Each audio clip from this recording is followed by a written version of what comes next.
What's up, squad? It's your favorite auntie with Uncle 10 this season. I am here, y'all, today with CS Racing himself. Y'all see him in the chat all the time. CS, thank you so much for your time today. Listen, y'all, CS has been one of the most relentless when it comes to the WNBA improvement and realignment, and how important it is for them to get out of working in the red and move this league into the black, where it can be successful and grow, and pay these ladies a salary that is representative of the work, of the hard work that they do in the product that shows up on the floor.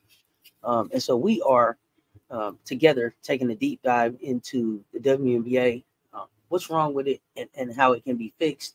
CS, humble by just even your time and your willingness to take this deep dive with me. Welcome to the show. Let the fam know what's up, CS. Let's go. All right. Well, thanks for putting me on the stream and the podcast. Of course, we've been following Cess for a little while. I got on board during college basketball, and of course, it's expanded into the WNBA. And we talked about the league only has 12 teams, and obviously that means, in theory, 144 spots, but there's some teams that have 11, 9. So numbers have been thrown out like only 132 players. And then there's only 36 players drafted. And a lot of those rookies, very good rookies, don't get make rosters, not necessarily because they're not good enough, as me and Cess discussed, but because the cap space is so tight with only 12 teams that it leaves a lot of talented players out of the league. Some people think, well, they got to go to Europe. Well, obviously there's more money per player. Some parts of Europe, they don't pay as well. It's comparable to the WNBA scale, but there are a lot of Brittany Griner type contracts in Europe. The goal is to get more women playing professionally, whether it's in or outside of the United States. And when you look at the numbers, the revenue for the WNBA may give or take a few dollars, $60 million. The players only get 12 million of that 60 million paid out. Now, they did a new CBA in 2021, 2022, folks, that is a little bit more than 5%. I think it's more like 13%. So that's a little higher than 12 million. The debt, though, every year for the 27 and a half years the WNBA has been around, is about 10 million per year. And the NBA has subsidized the league since they decided to come up with it in 95, 96. After the Olympics, when the U.S. women won gold medal, they wanted to put a professional league. So 60 million revenue, only 12 million, maybe a little bit more, paid out 5 to 7%. Debt of 10 million every year. The attendance, the average attendance in the NBA is 17,008. In the WNBA, it's 6,500, 6,6500. Obviously, some arenas are smaller than others. And the WNBA profits are $8.7 billion, and that's another reason why they get paid a lot more. People were going crazy when Caitlin Clark's salary was announced. That's been going on before Caitlin Clark came into the league, that the salaries have been low just simply because the revenue's not there. You only have 12 teams. So the BRI, the basketball-related income, is 20 to 30%. Ticket sales, merchandising, sponsors, TV rights, 50%.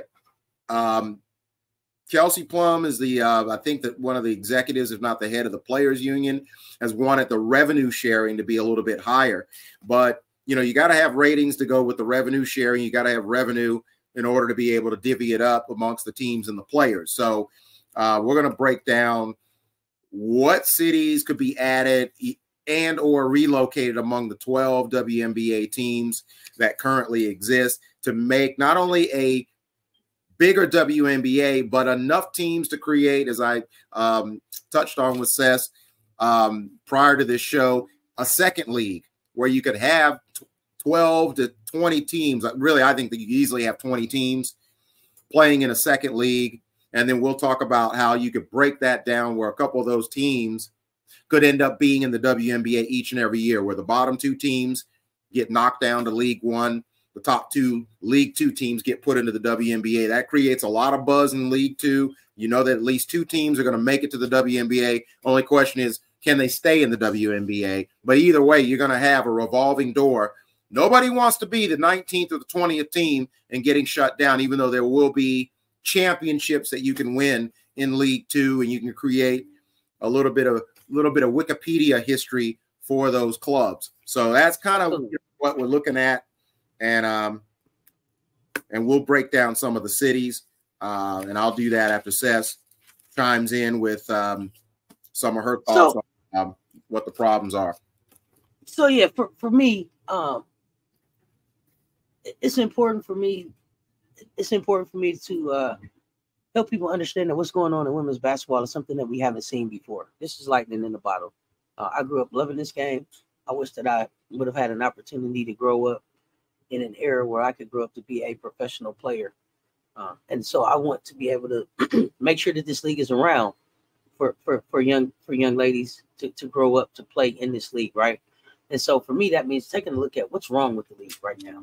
What's wrong with the league right now is that like Cess said, there's 144 spots out here.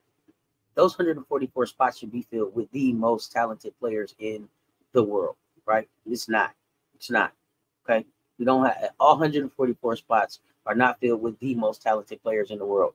I'm not going to call no names, but it's some players that have been drafted into the league who we know have a skill set that says they should be in the league that didn't get signed into the league. And so they've fallen off the wayside into and these aren't I don't want people to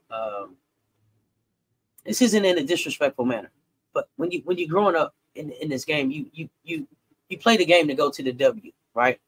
Being able to have the opportunity to play in the AU, that's a great consolation. But everybody grows. You don't grow up wanting to play in the AU. You don't grow up wanting. Most people don't grow up wanting to go play overseas. They grow up wanting to play in the W. So for us to be able to see record growth in college women's hoops, where we had 18 million people watch the national championship compared to 775,000 that watched the WNBA finals. And these are supposed to be the finest basketball players in the world. Something that the math's not mathing for me. And so we have to figure out a way to be able to catch this lightning in the bottle right now and grow this league to a point where it's bringing in some of that baked in support from college into the W and allowing some of this younger talent to be able to get into the league and help it grow. When you look at Angel Reese and you say she has 3.5 million people following her by herself, what does that mean if you have all 36 of the women that were drafted be able to bring their followers into this league as signed athletes into the WNBA and not just people who got a chance to dress up really nicely for one night? I think it's a real disrespect to these ladies for them to play 4 years, in some cases 5 years, to get invited to this draft, to get drafted, to go through this process, only to not have a chance of making the teams that they're drafted to. And so those are some of the things that I see that are wrong with the league. And we're going to take a deeper dive into kind of like how they got here, and have some hard conversations about some of the choices that the league has made. But ultimately, our goal as individuals who love this sport and want to see this game grow, we want to be able to give our 2 cents, if you will, or our peanut gallery, or from the couch with the remote assessment and analysis and suggestions on how we can realign and fix this league and make it the great league that it can be, because it's been growing, but we're at 28 years old now, and we got to, as they say, you got to grow up. We grown up now. We 28. They're not looking at us like a baby league anymore. We got to show up and show out now. So that's kind of where I'm at with it. Cess, what do you think? Well, prior to social media, the whole social media phenomenon, the WNBA has had plenty of lightning in a bottle moments, whether it was the first couple years in the league off the Olympics when the Houston Comets came in, won the first 4 championships. It wasn't just the Houston Comets. You had some seriously good players challenging or trying to challenge the Comets at the time. You can go down the list of players. Yolanda Griffith, Tisha Pinachero, Lynette Woodard played a couple years. She wasn't in the prime of her career when she played with the Cleveland Rockers, when she played with them. Cheryl Miller, interestingly enough, arguably the greatest player to ever play, no matter what generation you look at. She was coaching the Phoenix Mercury at the time. This was when Lifetime Network televised WNBA games. And Cheryl Miller is probably, if you expand this league, now Cheryl Miller may be removed from coaching, but I will say this, and this may be a little bit off topic, but if she were to coach college again, somebody is going to want to play for Cheryl Miller. I don't care what school it is. Lynette Woodard, by the way, is coaching at Wingate College in North Carolina. And granted, it's a smaller school, but you put Cheryl Miller somewhere, something that would be attractive to her. So that she would be able to get recruits, although recruiting is tough. And that's why some people don't want to, coach. But you bring her into an expanded WNBA. It's not only the players, but you can bring in personalities with the coaches. That includes former players. So, not every former player can coach. Some great players don't have the patience, with players. Michael Jordan had these problems. Why can't you do this? Why can't you do it the way I did it? But you bring in a Cheryl Miller or players of that caliber, that is going to happen if you expand the league, a league in which now 28 years old, some of these players have now retired. Simone Augustus now just recently got a job with Kim Mulkey's staff at LSU. She has had prior experience in the WNBA. So that revolving door becomes wider when you have more teams. Yeah, I totally agree. I just feel like the W does a terrible job of leveraging the living legends that they have walking around this game, right? 28 years old, which means for the most part, the majority of the women are still blessed to be around and started this thing, right? So even if it's not coaching that they're doing, it's being an ambassador, it's being a recruiter, it's broadcasting, being a consultant, being a broadcaster, being a trainer, being somebody who I don't know, what do you call it? The people that run the rookie orientation, the introduction to the league, the people that bridge the gap between these schools and the teams that these young ladies are being drafted to, right? To be able to have some of these legends show up, USC, beautiful to see Tina Thompson, Cynthia Cooper, Cheryl Miller showing up and showing out because Juju is there, right? When you see Asia Wilson, when you see Aaliyah Boston, when you see these ladies sideline cheering on the Gamecocks, Breanna Stewart, Diana Taurasi, Maya Moore, when they come back and they're celebrating these championships, that puts eyes on the game and young people's eyes on parts of the games that they maybe aren't privy to. It introduces them to a different era of basketball that they can go and now Google or YouTube or ask somebody about.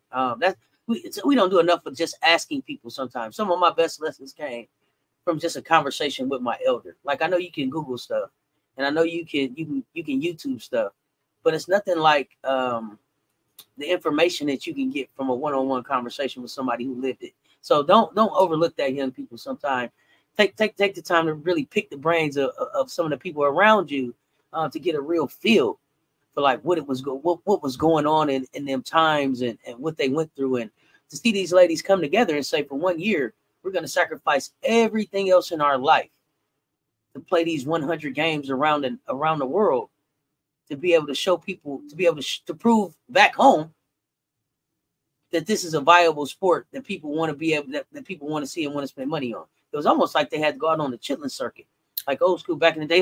They had to go out on the chitlin circuit to be able to even get a league back home. So, this thing is only 28 years old. Appreciate what people put into this. Cheryl Swoops had a baby and it felt pressured to get right back from having her baby to get this league going because she felt like they was both her babies. Like, the sacrifice that these women have put into this thing is so overlooked, and I think kind of ripped away from the league, if you will, CS, by the way that this thing has fell apart in some of these cities that it started in. So we don't have the history of the Houston Comets. We're not going some places seeing 4 championships and the pictures and the stories that went with those. We're not coming to Detroit and seeing a shot. you know, where is this history at? Is it in the women's basketball Hall of Fame? I don't know where it's at. So this is what I'm saying. Like, this is that time, like you said, they've had lightning in a bottle before, but never like this. And don't miss it. You'd have fumbled it, but now you're 28 years old. Like, you can't fumble it this time. Is I think what we're both kind of saying. And like, even if it's painful, even if it means walking away from some cities that you've done business with for a long time, for the greater good of the league, it may be necessary to consider some of these things.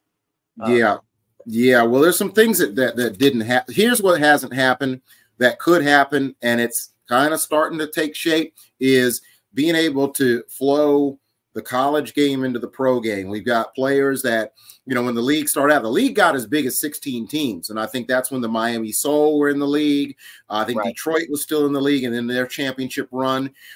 Cleveland might have gone out. There's been different variations of the league that either when it expanded as high as 16 and as low as 12, might have even been at 8 one year. Keita Love Sports has a video which talks about the history of how the league sort of the teams interchange. Obviously, some of the long-standing teams like New York and LA have been able to stay in the league from the beginning to the end. But one of the big problems they've had prior to social media was being able to thread that with a league that has sustainability. They're losing money. You're going to the cities that have, and we'll touch further on it, going to the cities that have a ton of NBA teams. And in some cases like LA, you have both the pro teams and you have a ton of college. LA, they've done a good job of holding it together because you've got the Lakers. You got 2 NBA teams in one town. You got the Lakers and the Clippers. They came from San Diego, the Clippers. Then you've got, at one time, they've always had at least 2 NFL teams, or for a good period of time. The Raiders were in LA. I think now it's the Rams and the Chargers. You've got that. Then you've got hockey, and you've got the Dodgers, and then you've got the Angels that are right up the street. And so where the WNBA went wrong was they thought by being in NBA cities, number one person told me that, you know, it's a staffing issue. They're able to funnel in the people from, let's say, the Lakers into the Sparks staff and so on with these teams. And they figured in these huge multi-million populated cities that if they only got 5%, 2 to 5% of the population, they get sellouts. And when that didn't start happening, you know, it's kind of like you're trying to go up, like hitting a home run at home plate. You know, you gotta sometimes you just gotta punch and Judy and try to get on base and draw that walk. And you can't hit home runs in cities with all these pro teams. It's a lot to compete with during the summertime, spring and the summer, when people are taking vacations. There's a lot of tourism going on. College kids have floated out from exams. So the problem with the WNBA, they've just had a problem of picking the right cities and thinking that, well, if we go big, we play in New Orleans, wherever, you know, we're going to be able to get that fraction of the population and have sellouts. And that's where they've had a problem over the years. And then the players, you know, when you don't have money and disposable income, the way that a Michael Jordan or a Tim Duncan or all your superstars, you can go down the list, then you don't have any opportunity to invest. Now, Swin Cash in the last CBA, and when trying to drum up investors, she invested in some shares and everything. I think she's involved with one of the top teams in the league. But you don't get enough of that, like to your point, where these former players are able to not only plug in as coaches, but also be into the ownership aspect of it and so forth. So we're not getting enough players. There's too many women right now that are retired, that would love to come back, that are still in decent playing shape. The WNBA had that the first couple of years because they were trying to get the league started. You know, and so Cynthia Cooper, she was a little bit older when she was still Coop. She was still very, very good. I mean, listen, Coop was it. Coop was her. Yeah, well, she was a supreme athlete that kept herself in shape. She was playing in Europe. Kim Perot was also playing in Europe, played in multiple, parts of Europe. So they were championship ready when that league started. Absolutely. They couldn't wait for the league to get started. So I think now we have social media. We've got all this stuff, and sort of what I called all the preoccupation with what Caitlin Clark did. It's easy to but there's a lot of subplots. There's so many players, to Cess's point, and to all you watchers out there, where there are players that just disappear. even with social media, they're going to disappear until the WNBA decides whether they get these teams expanded or not, to start showing some of these games in Europe. Some of the girls are still trying to play. Monica Cesano's playing in Hungary right now. And, of course, the Fever fans, they're calling, you know, to get Monica Cesano. She's probably, her season's over with. But the point is, they've got to take these leagues and show these players, one, for the ones that still are playing. Number two, there are a lot of women that are disappearing that maybe they're getting into coaching that probably could still play, but with 12 teams and 144 roster spots, guess what? 300 Division I schools, you know, and 12 roster spots at the highest pro level, if you want to believe the WNBA is the best league. And what does that leave you? That leaves you with a lot of unemployed basketball players. And that's why, you know, we've gotten into trying to impart upon fans and mainly the league to take a look at this.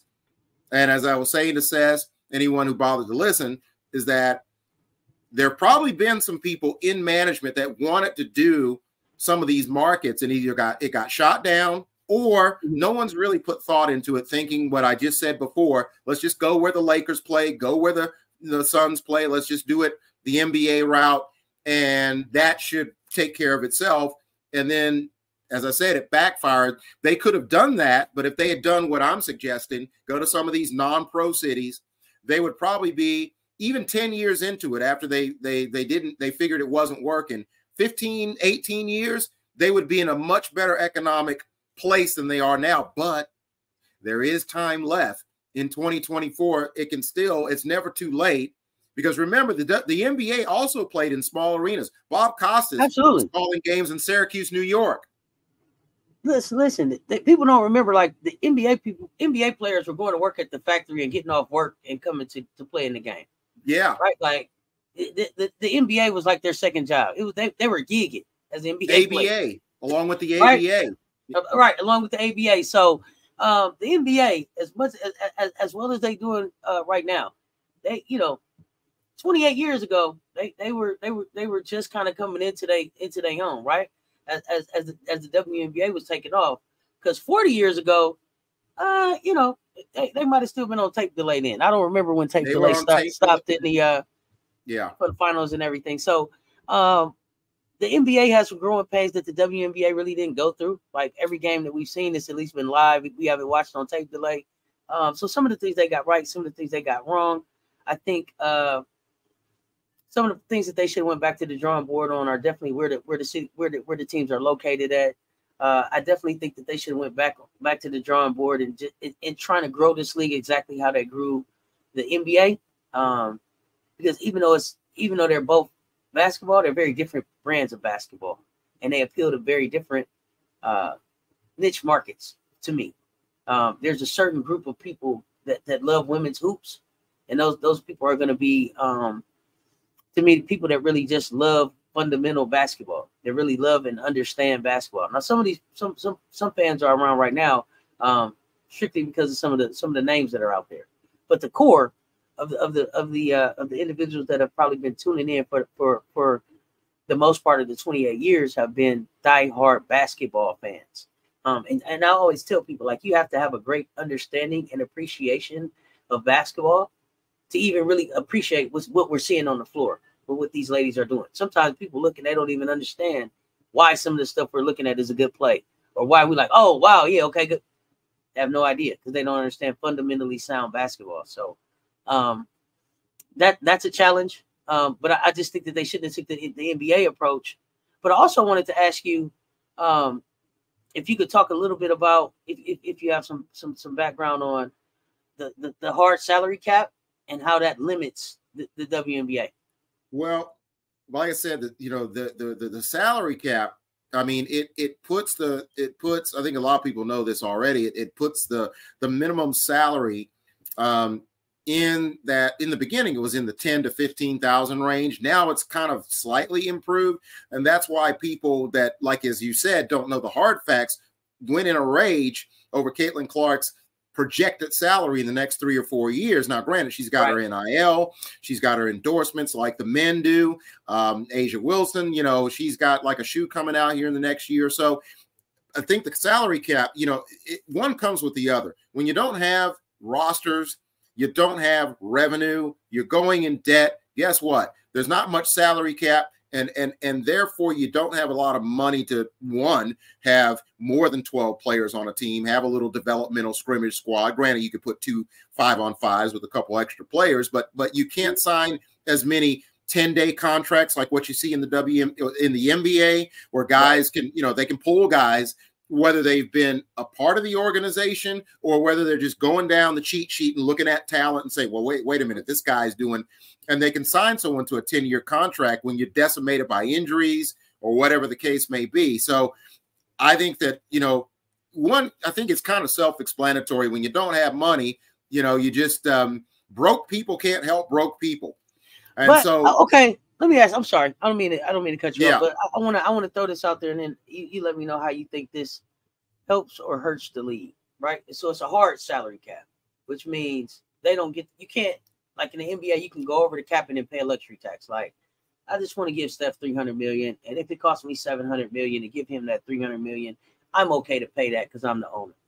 I think when you look at the WNBA, there are owners, probably like Mark Davis and Tom Brady, who's now a part owner of the Las Vegas Aces, who probably have business connections that would allow them to make sponsorships and deals where going over the salary cap and having to pay a luxury tax doesn't matter to them. New York probably could do that. I would say maybe the Sparks maybe could do that.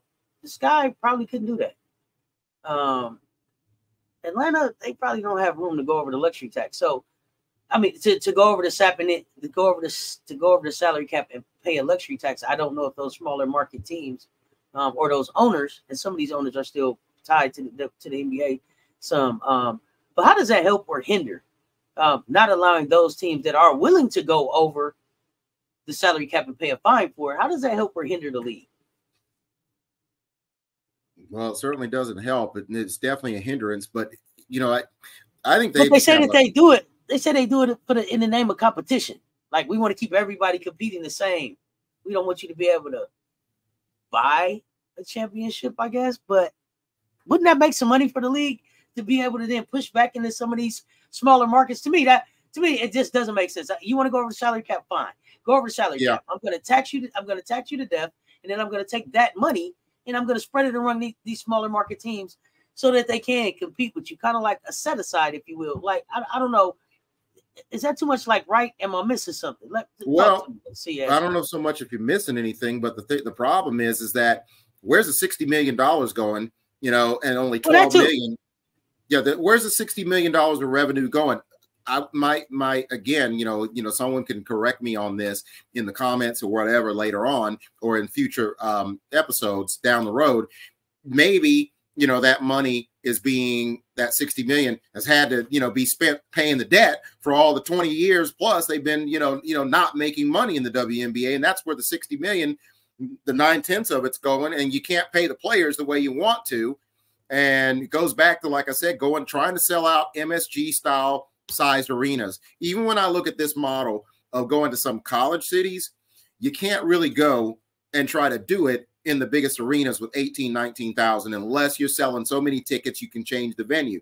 So one comes with the other. I mean, like I said, the salaries, you can't spend what you don't have. And another thing they haven't done is, but you just told me they got it. Where's the money? That's the best question. That's the best question we need to ask right there. I believe 60 minus 12 is 48. Am I wrong? Yeah. I need to understand, where's $48 million at? Where is it going? Well, they're either, smoking it off of Coke cans, or they're damn spending it up on other things, or lavish parties or whatever, like politicians do. But I think what it is we have a problem where you have all these sports entities in the United States, whereas in Europe, for example, in women's football, or what we call soccer, a lot of the teams are partnered with the former, or the traditionally great clubs, Liverpool, Barcelona, any league you go into. And the women, they have basketball teams, or in this case, they have women's football teams that are the money is funneled very, very well. Obviously, the men still make more money, but they have the facilities, they have the training. It's funneled through, let's say, Bayern Munich into the women, and it makes their game more sustainable. They're still not making Lionel Messi, type money, but it is stabilized. They have teams and they can grow teams. And whereas here, they tried to do it with the NBA, but the NBA, you've got a lot of moving parts with all these big teams, and there is a fan or lack of fan base that I just don't want to watch women's sports. So you got that problem right there. They don't dunk. They don't do this. They're too slow. But you also said that there's a whole international market that they're not letting see the games. Well, I was going to say, I'm sure Brazil wants to see Camilla, right? Well, the Aces, you're right. The Aces actually played a game in Puerto Rico to start their season off. And we see, and again, it goes back to the college. They have money. They have financial stability. Guess what happens? Iowa, they end up going to Italy and Greece to play a couple exhibition games. South Carolina played the first game in Paris the other day when they started their season, which has been documented in their new documentary series. But of course, a lot of people knew that they had made the trip.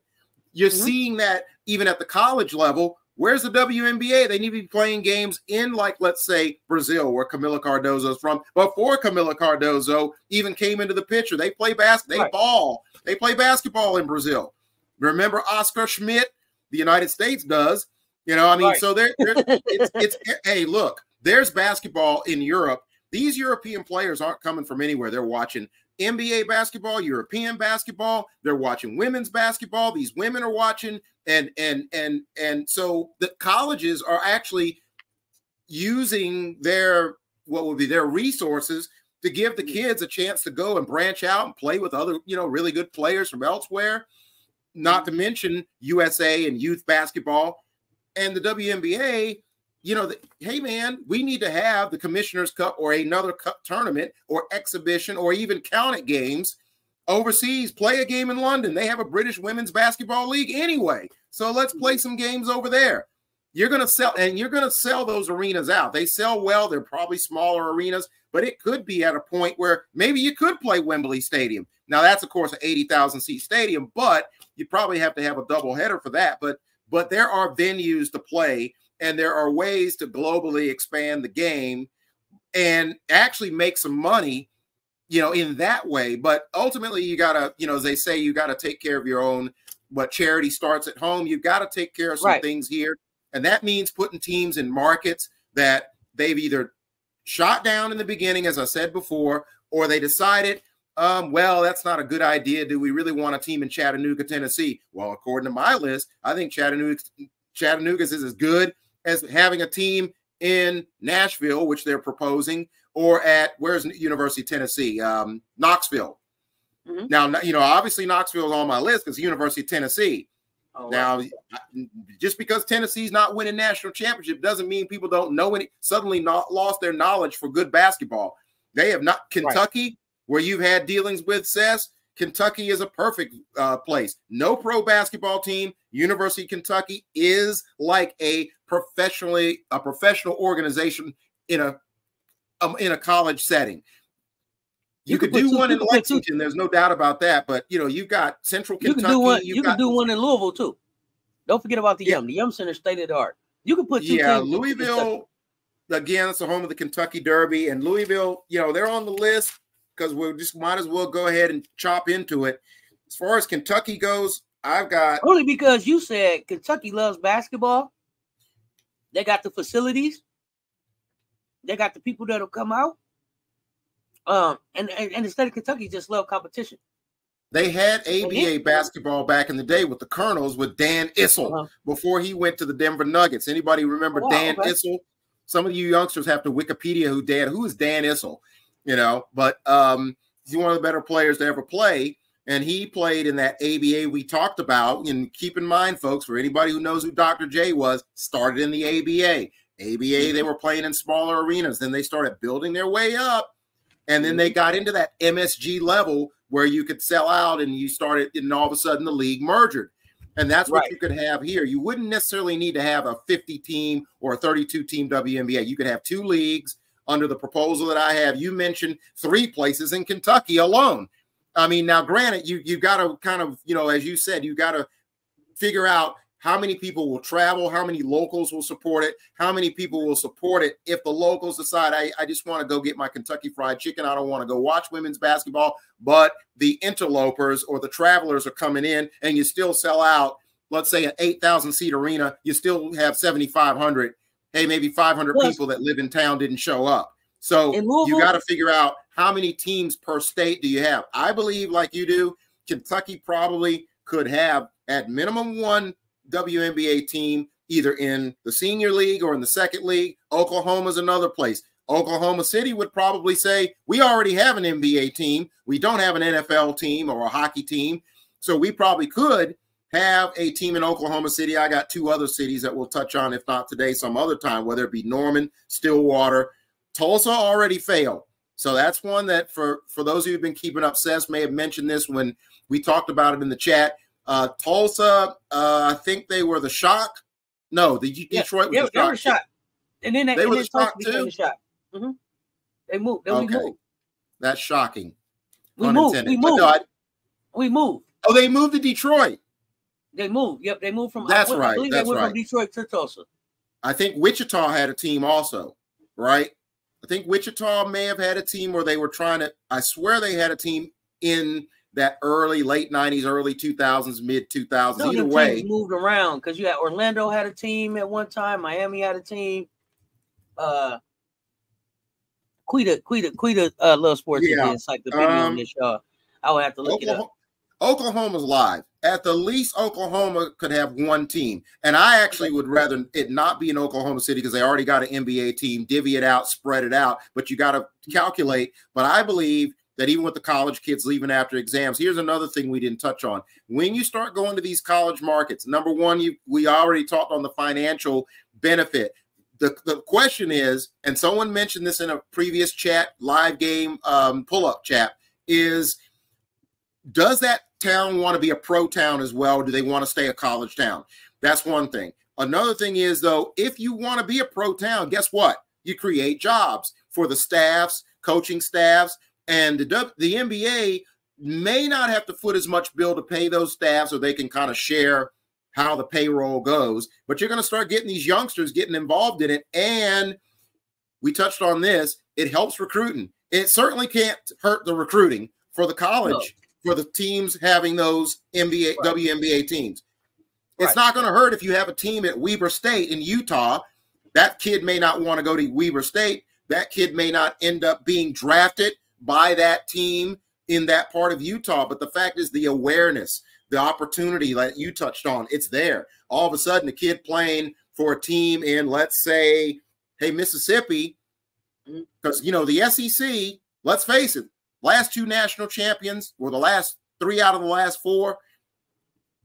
Football conference, it already has its rep. We can go on a debate on how good that conference actually is, but we know that at the top, the power is there, the money is there. Mississippi, I'm looking at Southern Miss. The arena holds 8,000. And I think that that's another thing I forgot. 20,000, you're asking for trouble. Even if Caitlin Clark is helping you sell tickets, Angel Reese is moving the needle, you're looking for trouble if you suddenly start saying, we want WNBA teams in 20,000 seat arenas. Toronto's probably going to be big. They're going to probably play because it's not like they've got a ton of smaller colleges in Toronto. So, but I understand that. I thought I heard that the Toronto organization is going to play across Canada. Well, that's another thing. Like they'll be like a country team. Like they'll go and play. I don't know. Y'all correct us in the chat too, and get in the comments to let us know what y'all think. Make sure y'all chiming in on this.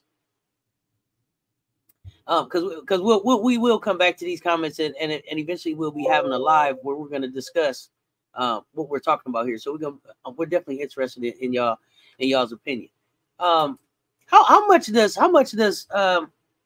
the airport factor into these cities that you're picking? Well, that's another thing though. Just by the model I'm going by, if you start putting teams in neighboring states or more than one team in a state that's viable enough to have more than one team, whether both teams are in the WNBA or one team's in Division I or Division II, the distance is going to start narrowing a little bit. You get a team in Oklahoma, a team in Texas, you already got the wings. Put a Division II team or even a WNBA approved team in Texas, and I've already got one place, Baylor. They hold 7,500. Again, that attendance is a real key. You don't want to try and assume with the Caitlin Clark and the Angel Reeses and the Aaliyah Edwards and all those great players that you can sell out 20,000. Don't bite off more than you can chew. 7 to 10, anywhere from 5 to 12,000, maybe 15. And that's what I've been modeling this after. You go to Texas, Baylor's 8.575, A&M is 8K. But the question is, will one of those cities or both want a WNBA team? But if they do, they've got the perfect numbers. You start going to the University of Texas in Austin, you're starting to kind of move up to a pay grade that you better be sure that you can that's why a place like now South Carolina, you've got some, first of all, you got South Carolina.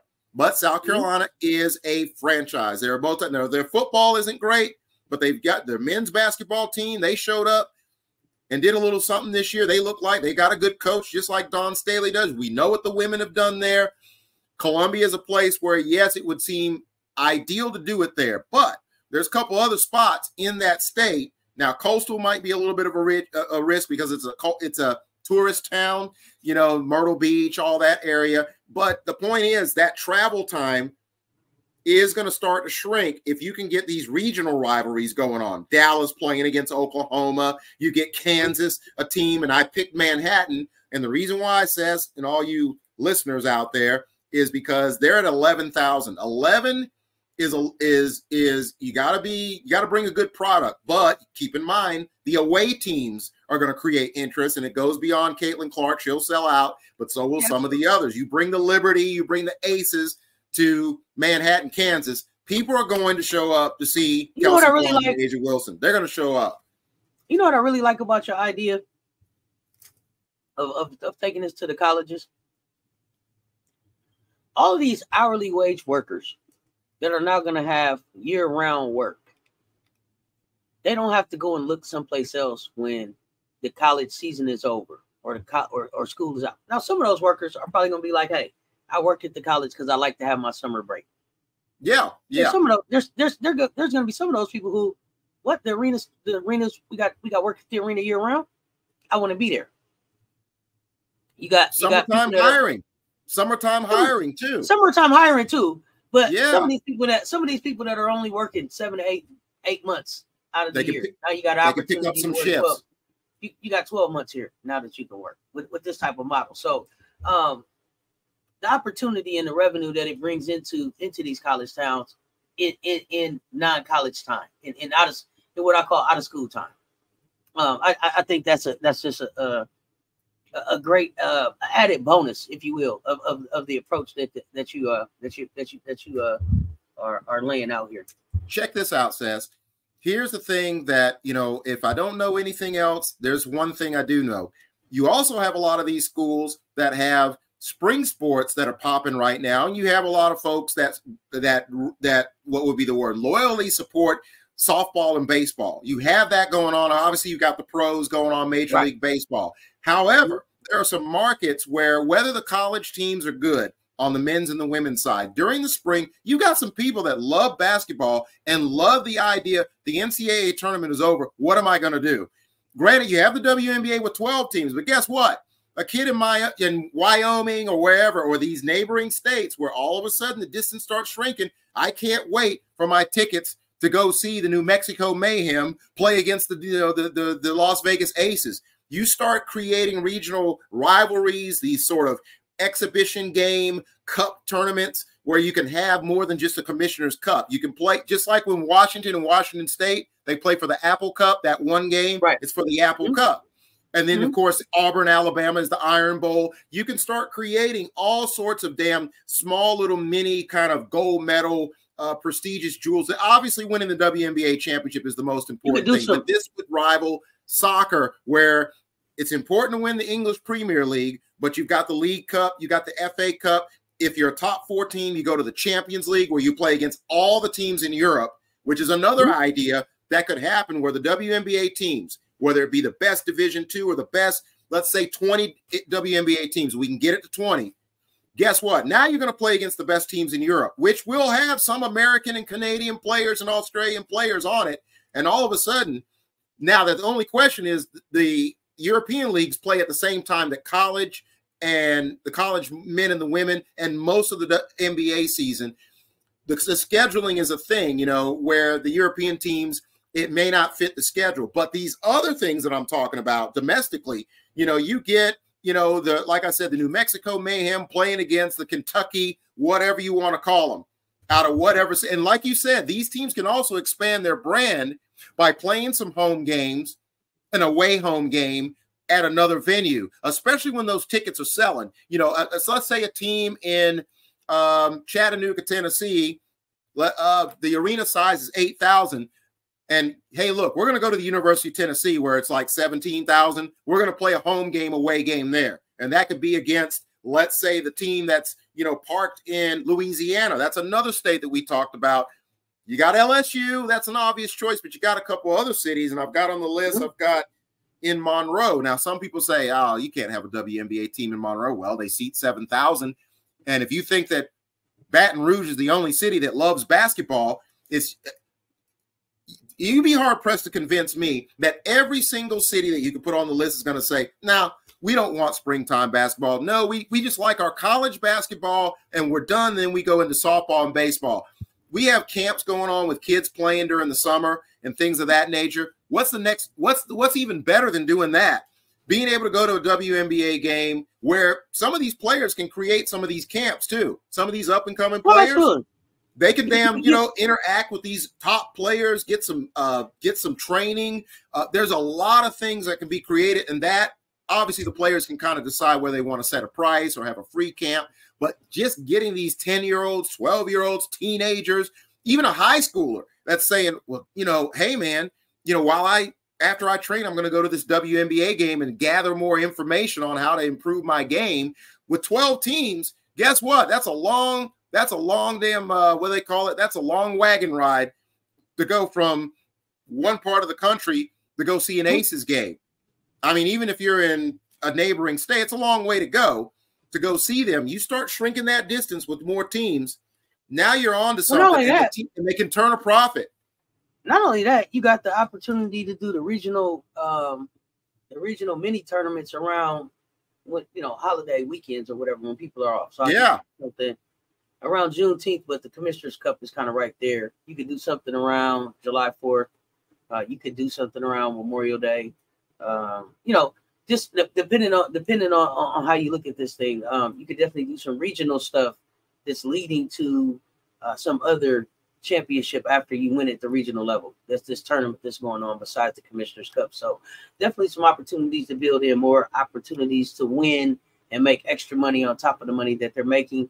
But by I think the thing that, and I know we're gonna have to wrap here soon for this first episode, but the opportunity that you also bring is the opportunity to attract regional sponsors into some of these areas and the money that brings in, right? The local TV money, the local advertising money, because now you're able to put yourself in a position where you're on local WHAS or you're on KTVU only. And even if it's on, you know, the local channel that's available, even if all you have is a digital antenna, or depending on your age, you know, if you have the rabbit ear still, you get an opportunity to see this. But now there's the buy-in. There's the buy-in that you get, kind of where people are seeing you locally. People are able to relate to you. People are seeing you around town. And I think that helps kind of grow the game organically in these areas to kind of make it bigger, like you're saying, with the addition of the teams. The local heroines. It's like I'm trying to think of a frequency out. I think Kiro, I think out in Seattle, or KTLA, or whatever station that it is. You've got your WGN in Chicago, the super stations. I think either they or one of the podcasting streams or something related to the Sky. They show Camila Cardozo and Angel Reese throwing out the game ball, the first pitch. at the Chicago Cubs game. So that with the internet, of course, you can take anything that's local and make it, worldwide because of the streaming, because of the uploading and all that kind of stuff. But here's another bomb to drop for you as we kind of wrap up the first episode before we start really getting into breaking down. I broke down some of the numbers of the places, the arena sizes, the cities, what venues you could have. Here's another bomb to drop on you, whether it's before or after the Commissioner's Cup. You get enough teams like I was proposing, and I believe it's possible. The NBA will say, well, we don't have the money and people aren't interested, and we just want to stay college towns, and we just want to keep it 100 and keep it a brick in these NBA cities and continue to lose money. Got another one for you. You put 20 teams together in the WNBA, you get another 20 teams, 16 to 20 in League Two, and these are not going to be second-string teams, and this goes to a point that we made earlier. These are not going to be second-string teams. You put together a cup between the WNBA and League Two, whatever name, and we're going to come up with a name. And guess what's going to start happening? That League Two team hands, they end up putting it on one of those WNBA teams. Oh, guess what's going to happen? Now, anybody who doesn't take League Two seriously, they're going to be taking them seriously. Attendance, if it's not already good, is going to get better. And teams are going to start saying, well, wait a minute, we got to start making moves. We got to trade, and we got to get this. This is the stretch three we need. This is the point guard. It creates news. Absolutely. It creates news. It creates a buzz. And if one thing I will share before we get into the next episode is that soccer style relegation. That's the innovation that needs to happen, where that if you're the 18th or the 19th team of the WNBA or the 19th or the 20th, you're going down to League Two. And the teams at the top of the League Two, if they're, doing what they're supposed to do, they're going to be a new WNBA franchise. All the League Two teams have hope they can get into the WNBA. The only key is, can you stay there? And can the team from the WNBA that gets relegated, can they say, hey, look here, we're going to dominate League Two. We're going to win the league trophy, get back into the league. What that does is it makes late season games important. Even the 19th and 20th team are probably going to have pretty good players. Even if their records stink and they're about to be relegated, those games are going to be crucial because the team that, you're going to see intensity. We don't want to be relegated. So, and the contracts are going to be better from bottom to top, whether you're in League Two or League One. Like what you said, Cess, we're going to start seeing these 12,000 low five-figure salaries. That rookie is going to be able to come in at minimum and make 100,000 right out of the gate. Again, a long way away from LeBron money or anything like that, but it's going to be better. And like I said, these teams started out from a low point, but the WNBA didn't have to go through what the NBA had to, go through. So they've got to do a better job of again, we'll get into all the details and break down further what they need to do. But, as I said before, this is something we touched on. I think everybody needs to know before we go into the next episode at another time is there's a number of players that didn't get drafted in the WNBA draft. We threw out 4 names. Leilani Correa from Florida, Jalen Sherrod, who's been talked about, got cut from the New York Liberty. Helena Puello from Arizona, that's another one. And you can toss a couple of other names because I'm starting to forget. Those 3. Daisha Fair just got released by the Aces now. Honesty Scott Grayson. Honesty Scott. You see where we're going, folks.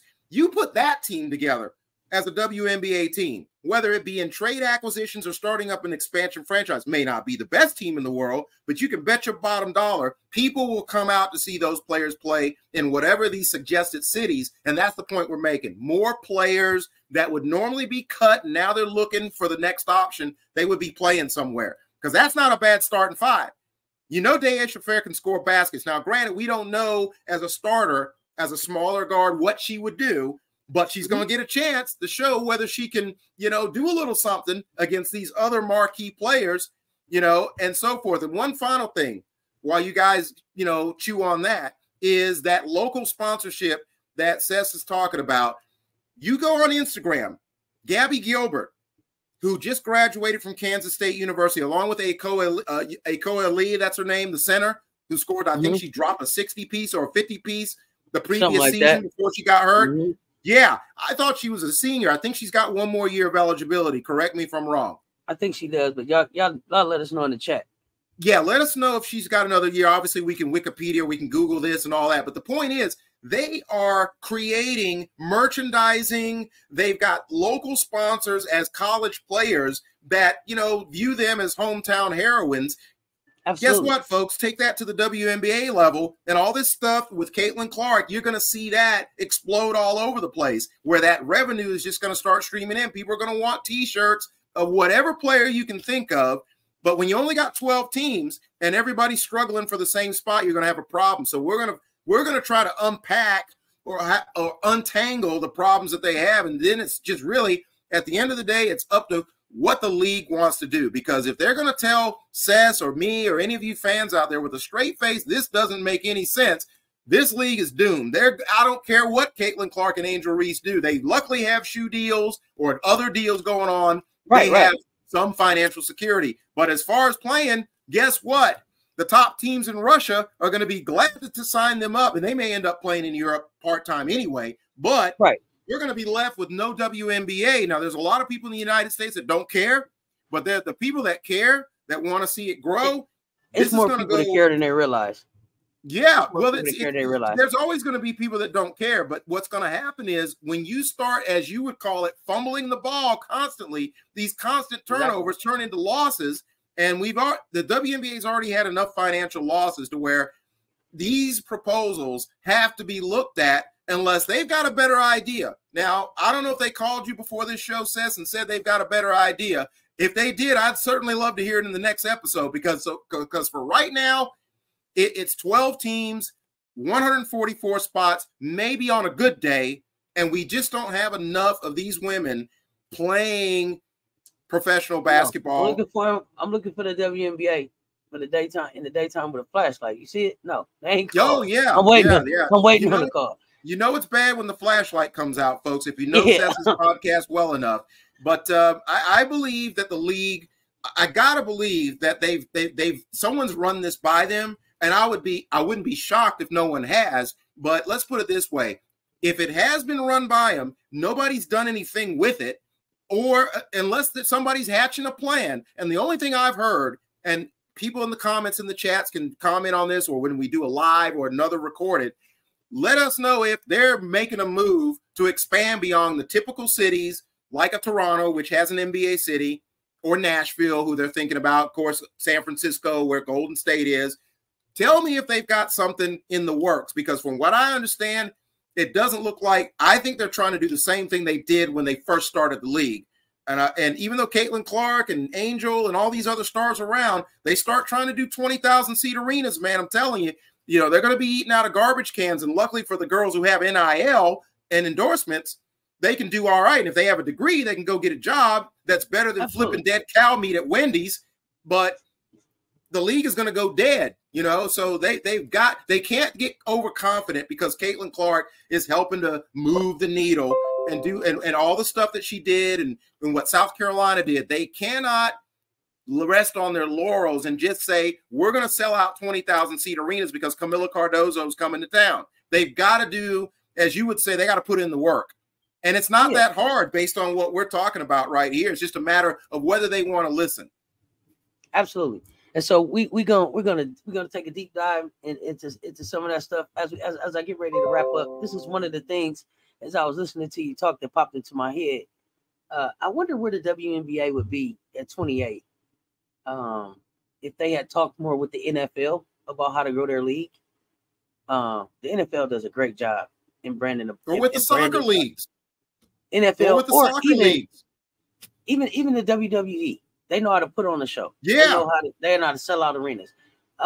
So I understand the partnership with the NBA, but if they'd have reached out to some of these other leagues, especially the NFL, which I think is more of a just at home kind of league. And I think the WNBA, while we have some international players that have come into the league, drafted and out of college, it's more of an at home league still right now. It hasn't grown up into this global league like the NBA has. And so maybe looking at how the NFL did it and looking at those owners' approaches. And I also wonder sometimes too, if they had reached out and asked some of these NFL owners if they wanted to own a team, the NFL owners just seem to be willing to spend their money a little bit different than NBA owners. NFL owners they try to get after it to get this money, to spend these monies on their team to get towards championships. If you look at the way, the Patriots won a lot, but they played against a lot of different teams, and so I just think if they'd had a different type of thought process about ownership, and it just wasn't so tied to the NBA, it could be a little bit further along. But I just threw that out there for you to take some closing remarks on, and then we're gonna I'm glad you brought up the NFL, because it ties back into what was said earlier. And listen closely, folks.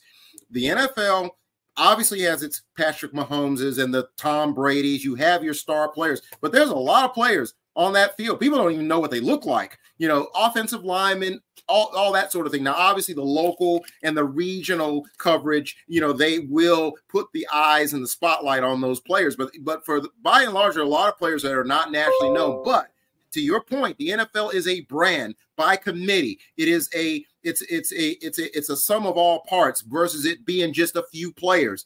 And granted, there are more players on the field on each side, but the NFL has done a good job of doing that. They do have the luxury of having more players to sort of promote, but there's a lot of players we don't know about until you start getting into the Pro Bowls and the honors, and you start, and you might start watching a little bit of tape.